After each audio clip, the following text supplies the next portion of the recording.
안녕하세요. 말씀과 함께 기도. 오늘은 82일차 우리 히브리서 7장부터 9장까지 우리 말씀 가이드 시작하도록 하겠습니다. 우리 7장, 그러니까 7장부터 사실 9장까지의 주제는 뭐냐면요. 항상 성경을 읽을 때는 이 성경의 1차 독자가 누구인가를 이해하는 것이 굉장히 중요합니다. 그러면 성경 전체의 흐름과 주제를 우리가 빠르게 붙잡을 수가 있기 때문에 그런데요. 히브리서 서론 할 때 말씀드린 것처럼 유대 기독교인들이 1차 독자이기 때문에 히브리서에는 구약에 대한 이야기들이 많이 나옵니다. 그래서 7장부터 9장까지는 앞서 얘기한 구약의 성막과 그 다음에 창세기 14장에 나오는 멜기세덱의 이야기를 다시 한번 반복하고 있습니다. 그러니까 이 멜기세덱의 모형을 통해서 원형 되시고 실체 되시는 예수님을 설명하는 것입니다. 그래서 예수님을 더욱더 의지하게 하고 붙들게 하고 바라보게 만드는 것. 그러니까 우리도 마찬가지죠. 우리 신앙에서 가장 중요한 것이 누굽니까? 그러니까 예수님만을 바라보는 거예요. 그러니까 예수님만을 바라보는 그 믿음이 바로 히브리서의 파워다, 이렇게 말씀드릴 수가 있겠습니다. 1절에 보면 이 멜기세덱은 살렘 왕이요 지극히 높으신 하나님의 제사장이라. 그러니까 우리는 한국 사람이기 때문에 이것이 이제 금방 느낌이 안 오는데요.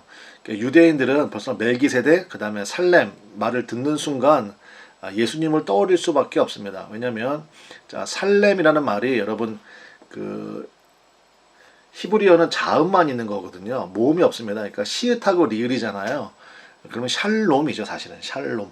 그래서 그러니까 샬롬 그러면 여러분 아시는 것처럼 평화란 뜻이잖아요. 그러니까 살렘왕 그러면 평화의 왕이란 뜻이고, 멜기세덱도 분초를 하면은 멜렉이라는 말이 왕이란 뜻이고요. 그 다음에 제데크 많이 들어보셨죠? 이게 의라는 뜻입니다. 그러니까 멜렉 제데크 멜기세덱, 그러니까 의의 왕 이렇게 되겠습니다. 즉 평화의 나라의 의의 왕으로 살렘왕 멜기세덱이 읽혀집니다. 유대인들이 자연스럽게 그냥 읽혀집니다. 그러면 그분이 누구냐? 그러니까 예수님이다라는 것을 어렵지 않게 연관 지을 수가 있게 되는 것이죠. 그러니까 그 예수님 붙들라라는 그 권면입니다. 그래서 2절에 보니까 아브라함이 모든 것의 10분의 1을 그에게 나누어 주니라. 그 이름을 해석하면 먼저는 의의 왕이요, 그 다음은 살렘 왕이니 곧 평강의 왕이요. 그러니까 다시 한번 해석을 해주고 있네요. 그렇죠? 순서가 중요합니다. 그러니까 의 다음에 평강이 오는 거죠. 그러니까 의가 뭐라고 그랬습니까? 주님과의 바른 관계 속에서, 그러니까 바른 관계가 의잖아요. 거기에서 이제 평강이 임하게 된다는 것입니다. 그러니까 다른 거 자꾸 바라보지 말고 오직 예수님, 오직 예수님.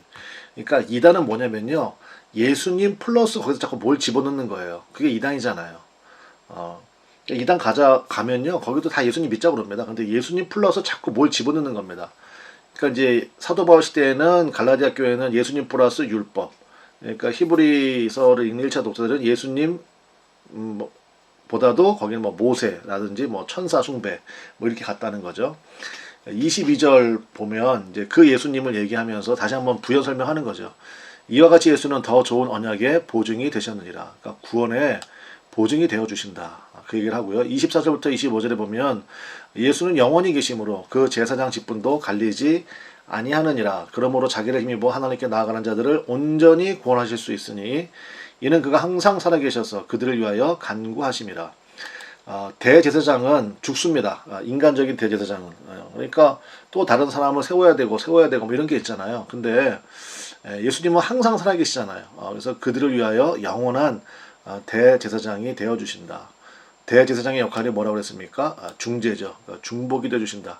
그러니까 중보기도에 대한 내용이 이제 8장과 9장에 조금 더 자세히 나오겠습니다. 8장 내용을 한번 보겠습니다. 8장에 보시면 첫 번째, 이미 우리에게 주신 예수님을 통해서 이기는 법을 배우라, 제가 이렇게 써놨는데요. 1절에 보니까 지금 우리가 하는 말의 요점은 이러한 대제사장이 우리에게 있다는 것이라. 이제 앞서 말씀드린 바로 그 부분입니다. 그러니까 우리에게 이러한 대제사장이 있다는 것이다. 그는 하늘에서 지극히 크신 이의 보좌 우편에 앉으셨으니. 그러니까 우리에게 있는 대제사장, 영원히 살아계신 누굽니까? 예수님. 그 예수님을 통해서 우리가 주님께 하나님께 나갈 수 있는, 또 하나님의 은혜를 누릴 수 있는 길이 열렸다라는 이야기죠. 그리고 두 번째, 모형과 그림자를 통해서 원형과 실체를 붙들라는 것입니다. 그러니까 유대인들이 이걸 너무 잘 알잖아요. 그래서 성막 이야기를 합니다. 그렇죠? 여러분들 읽어보시면 아시겠지만 성막 이야기를 합니다. 그러니까 성막 전체가 결국은 예수님을 가리키는 것이다. 이제 그의 이야기를 하는 거죠. 5절과 6절, 그들이 섬기는 것은 하늘에 있는 것의 모형과 그림자라.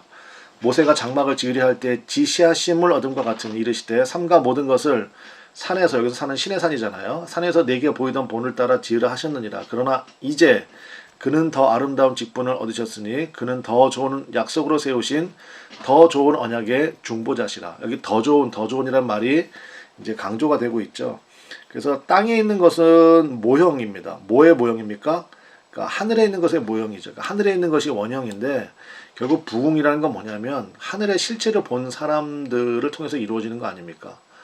그래서 하늘의 실체, 그 누굽니까? 예수님을 보란 얘기죠. 그러니까 히브리서는 처음부터까지가 전부 다 예수님을 얘기하는 것입니다. 그리고 이제 세 번째, 이제 권투로 얘기하면 이제 카운터 펀치를 날리는 거죠. 이러면 이제 유대인들 마음속에 그러한가라는 생각이 들거든요. 이제 세 번째, 생각과 마음에 새기신 새 언약이 있다. 10절, 또 주께서 이르시되 그날 후에 내가 이스라엘 집과 맺을 언약은 이것이니 내 법을 그들의 생각에 두고 그들의 마음에 이것을 기록하리라. 나는 그들에게 하나님이 되고 그들은 내게 백성이 되리라. 유대인들은 금방 떠올리게 됩니다. 누구예요? 예레미야 선지자가 한 언약의 말씀이거든요. 그러니까 메시아가 오시면 이 일이 일어날 거다. 그것이 바로 예수님을 통해서 이루어지지 않았느냐. 그런데 너희가 왜 머뭇거리고 있느냐. 예수님만을 의지하라. 그래서 여러분, 우리 마리아가 수태고지 받을 때 가브리엘 천사가 임마누엘, 나실박, 그분은 임마누엘이라 이렇게 말씀해 주셨잖아요. 임마누엘 뜻이 뭡니까? 영어로 얘기하면 God is with us잖아요. 하나님이 우리와 함께 하신다. 근데 예수님은 내가 너희를 떠나는 것이 유익하다. 왜냐하면 보혜사 성령을 보내주실 거기 때문에. 그러니까 보혜사 성령은 뭡니까? God is within us입니다. 그러니까 우리와 함께 하실 뿐만 아니라 우리 속에 계시는 분이죠. 그래서 하나님이 우리와 함께 하신다. 그러면 보세요. 성막으로 오셨던 그 하나님께서 이제는 임마누엘, 우리와 함께 하시는 분으로 오셨다가 이제는 성령으로 우리 안에 내주하셨죠. 그러니까 하나님의 디자인이 놀랍지 않습니까? 우리가 그 은혜를 받고 살아가는 사람들입니다. 그러니까 이제 우리가 주님만을 붙들고 의지하고 나가는 그러한 삶의 모습이 중요하다겠습니다. 여러분 안에 계신 그 성령님에게 귀를 기울일 수 있는 귀한 말씀 기도의 시간이 되시기를 간절히 축원합니다. 자, 그리고 9장에 이제 들어가면 10절에 이런 것은 먹고 마시는 것과 여러 가지 씻는 것과 함께 육체의 예법일 뿐이며 개혁할 때까지 맡겨둔 것이니라. 이제 개혁이라는 말이 나오죠. 그러니까 이제 다 이제 이해했지? 이제 그런 얘기를 하는 겁니다. 유대인들한테. 그리고 나서 그러면 도대체 예수님 오시기 전 1400년 동안 지속되어 온 제사 제도의 의미는 뭐냐? 그러니까 씨가 있어야 열매가 있지 않습니까, 여러분? 그러니까 구약의 제사와 성막의 모형을 통해서 실체, 원형 되시는 예수님을 보여주시고 이제 완전히 새롭게 하셨다는 것입니다. 그러니까 개혁이라는 단어가 사용되고 있습니다. 12절 보겠습니다. 12절 보면 염소와 송아지의 피로 하지 아니하고 오직 자기의 피로 영원한 속죄를 이루사 단번에 성소에 들어가셨느니라. 이것이 정말 중요한 영원한 단번에, 그래서 줄여서 뭐라고 불러요? 영단번의 제사. 그러니까 그 전까지는요, 우리가 구약 제사는 동물의 희생이 요구됐잖아요. 그러니까 사실은 성막은요 완전 피바다였습니다. 동물들의 울부짖는 소리, 그 다음에 그 온 바닥에는 피가 막 흥건해 있을 거거든요. 근데 예수님께서 십자가에서 피 흘리심으로 말미암아 영단번의 제사를 드리신 거죠. 그러니까 영원하고 한 번에 끝내신 제사입니다. 그러니까 사실은 이렇게 묵상해 보면 저는 오늘 이 말씀 묵상하는데 염소와 양과 송아지도 예수님께 감사하겠다 이런 생각이 들더라고요. 안 그랬으면요, 그 한 번에 그 유월절 같은 날은 그 양이 뭐 수만 마리가 희생을 당했다 그러지 않습니까? 유월절 제사로 쓰임 받기 위해서. 근데 예수님께서 한 번에 다 끝내신 거죠. 자, 모형은 뭡니까? 유월절 우리 출애굽기에 나오는 사건이죠. 내가 그 피를 보고 너희를 넘어가리라. 이게 유월절이잖아요. 그 다음에 광야 생활할 때 그 이스라엘 백성들이 불평하고 원망했습니다. 그때 모세가 기도했을 때 장대에 매단 구리뱀을 쳐다보며 살리라. 이게 다 모형이라는 것입니다. 실체는 뭡니까?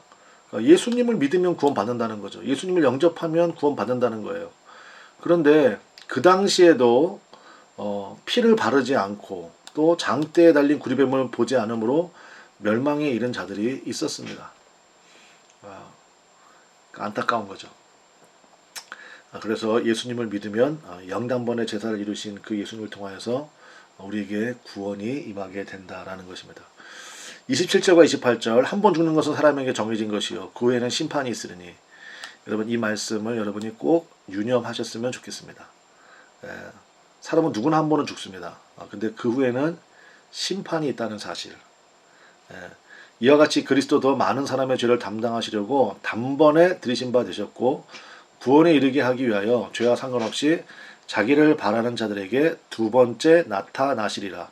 요 두 번째 나타나시리라가 뭡니까? 바로 예수님의 재림을 얘기하는 겁니다. 그러니까 번역이 조금 매끄럽지가 않아요. 그렇죠? 그래서 이 부분을 새 번역에는요 아주 번역을 잘 해놨습니다. 이와 같이 그리스도께서도 많은 사람의 죄를 짊어지시려고 단 한 번 자기 몸을 제물로 바치셨고 두 번째로는 죄와는 상관없이 자기를 기다리고 있는 사람들에게 나타나셔서 구원하실 것입니다. 예수님의 재림을 말씀하고 있습니다. 그러니까 지금까지 예수님의 말씀대로 하나님의 말씀대로 이루어졌죠. 그러면 앞으로도 하나님 말씀대로 이루어지겠죠. 그러니까 우리가 깨어 있으라라는 말씀입니다. 심판을 이길 힘이 우리 주 예수 그리스도의 보혈의 능력에 있습니다. 그래서 우리가 복음을 전해야 됩니다. 그리고 예수님을 바라봄으로 소망 가운데 기다리라라는 것입니다. 히브리서 서론할 때 말씀드렸죠. 그 당시 유대교인들은 박해하지 않았습니다. 기독교인들을 박해했습니다. 그런데 유대인이면서 기독교인 사람들이 박해 상황 가운데 다시 유대교로 돌아가려고 하는 그러한 흐름이 있었다고 그랬잖아요. 그래서 이제 히브리서를 쓰게 된 건데 이 메시지를 통하여서 다시 한번 어떤 고난 가운데 있다 할지라도 예수님을 바라봄으로 소망 가운데 나아가라라는 권면의 말씀을 우리에게 주고 있습니다. 자, 이 말씀 붙들고 여러분도 함께 기도하셨으면 좋겠습니다.